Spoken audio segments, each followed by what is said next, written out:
What's up, Viking fans? I want you guys to show producer Jack some love. He's sick for his very first time since he started working here at Chat Sports, and I know he's really going to appreciate this. So everyone down in the comments, show producer Jack some love. Type FB for feel better. That way, hopefully, he's back tomorrow.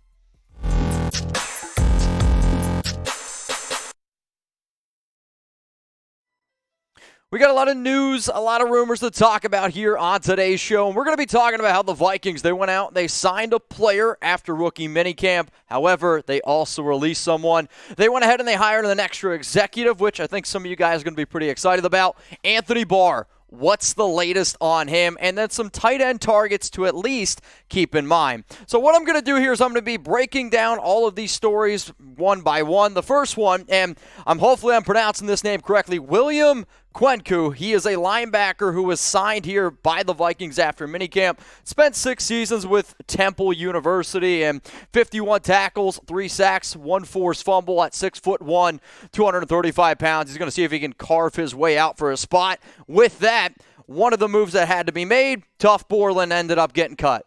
Tough news for him. All right, let's also talk about some other news that happened today. The Vikings, they went ahead and they tweeted out that they have hired Demitrius Washington as VP of Football Operations, and he actually has some background work in the past with Adolfo Mensa, and this is what he had to say, Mensa, on the hiring of Washington.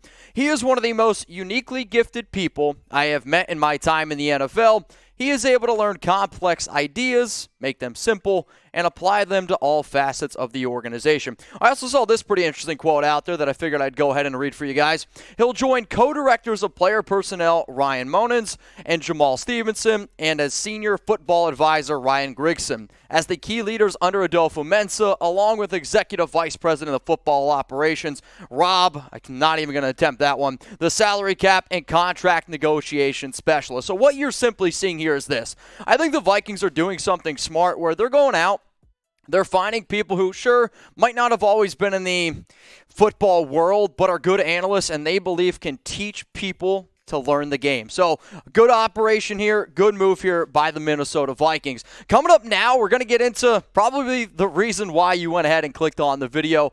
We're talking about Anthony Barr. And before I get into that, if you haven't already, please go ahead, hit that subscribe button, turn on those notifications, because if you haven't noticed, a lot of stuff happens in the offseason, and I don't want you to be the dude that is not staying up to date on this team, because a lot of stuff is going to happen, especially this offseason, man. So we appreciate that we got to 4,000 subs. Let's now hit that next benchmark. Let's get to 5,000 subs. So subscribe, and if you are one of our loyal watchers, I appreciate you. Jack appreciates you. The entire Chat Sports team appreciates you. But guess what? Take that link, send it to some friends, youtube.com/Vikings today. Let's talk about Anthony Barr now. He is still a free agent out there, and I'd probably put him up in the realm of one of the top 10 free agents still on the board. And Vikings senior editor Craig Peters, he answered mailbag questions. And personally, I like mailbag questions. Why? Because you can just get another opinion about what somebody else is thinking regarding the team. He went ahead and he answered a question regarding, could Barr return to Minnesota? I will say this. I don't really think he answered the question very well, but here are his thoughts, and then I'll go ahead and give mine as well. Barr is not alone in being a high-profile veteran who remains a free agent. NFL.com's Greg Rosenthal released his list of the top 101 NFL free agents back at the end of February. It has continued to feature updates as players have signed with new teams. The NFL offseason calendar goes in cycles, and teams focusing on the initial wave of free agency before directing most of their efforts towards the draft. Now, teams are in their offseason program so they can better assess their rosters and continue to evaluate potential changes.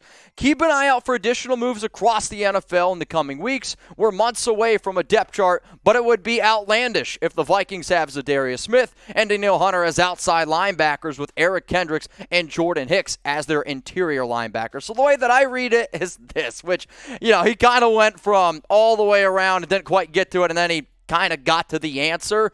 I could see Barr returning, but I could also see a lot of NFL teams out there being interested in him. Have they gone out and addressed the linebacking position to a certain degree? Yes, they have. But I also know this. For the first time in a very long time, the NFC North, to me at least, is up for grabs. And if you believe Anthony Barr can take you from being an 8-9 football team and competing up against the Green Bay Packers, personally, I think you're stupid for not doing it. So what is Chat Sports all about? What is this show all about? Interacting with each other down in the comments. So give me that Y for yes, or you can give me that N for no. Should the Vikings bring back Anthony Barr?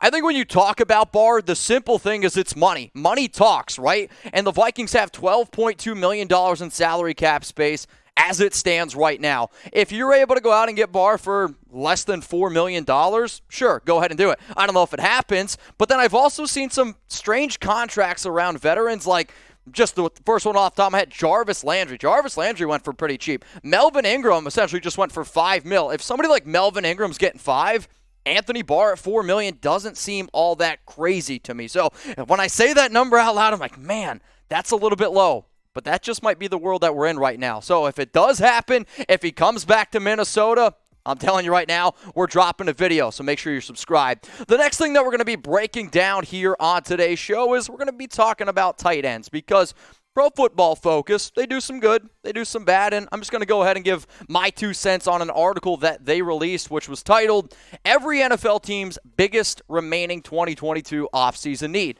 They listed tight end, which I can understand. I can wrap my mind around it. You got Irv Smith Jr. He's currently your starter, and even though I like Irv Smith, I think he's a good player, he didn't play last season. So, when he first was coming out of Alabama, I thought he could block, thought he could catch the football, but having a knee injury, the meniscus, which I believe he sustained it right in the beginning of September, had surgery on it, was never able to play. You're essentially putting the keys into his hands, not 100% knowing if he's ready to go ahead and take that next step. So PFF, they said that tight end is the biggest team need for the Minnesota Vikings. Do you agree? Or do you disagree? So type A for you agree, and if you do, then I think you're going to like what I'm going to talk about. If you disagree, well then how about this? Be an overachiever. Let me know what position you think is the biggest need, and then do your extra homework and tell me some free agents that Minnesota should go out and get. So with PFF saying tight end is the biggest need for this football team, I went ahead, I did my homework, I did my due diligence, and I went ahead and I found you the 5 top free agent tight ends still out there on the board, and I ranked them from 1 to 5. Coming in at number 1, it's Rob Gronkowski. I do not think that Rob Gronkowski plays for any other team minus the Tampa Bay Buccaneers. However, he is the top dude out there. If Minnesota was able to throw him a boatload of money, I've seen him in the commercials he's doing. Money talks, right? So if that's interesting to him, okay, that's great. The name that's probably the one that makes the most sense for this organization and makes the most sense for the player is Kyle Rudolph. Kyle Rudolph is not what he used to be. He's not one of the top tight ends in the league. He could still block, though. And for this offense, with Dalvin Cook, you need to be able to go ahead and block. At number 3, this would probably be the option I'd go with if you're looking for a veteran who can still catch the football. Yes, Jared Cook's over 35 years old. He's played with a lot of different quarterbacks. He's played in a lot of different systems, and I do think he could bring a lot of value to this offense. At number 4, it's MyCole Pruitt, who, again, nothing all that special. And then the final name up here it's Jimmy Graham. Jimmy Graham is washed, and this is just kind of where we're at for the tight end cycle. If you're not getting Kyle Rudolph, if you're not getting Jared Cook, I'd probably say just pass on it. Let Irv Smith do his thing, and hopefully one of your other 8 tight ends in your roster can figure it out from there on. So what are you all thinking? Out of all those tight ends, I believe those are your top 5. If you disagree with me, cool part about the show, cool part about YouTube, you can tell me. So name a tight end that the Vikings should go out and get. I'm going to be looking down in the comments.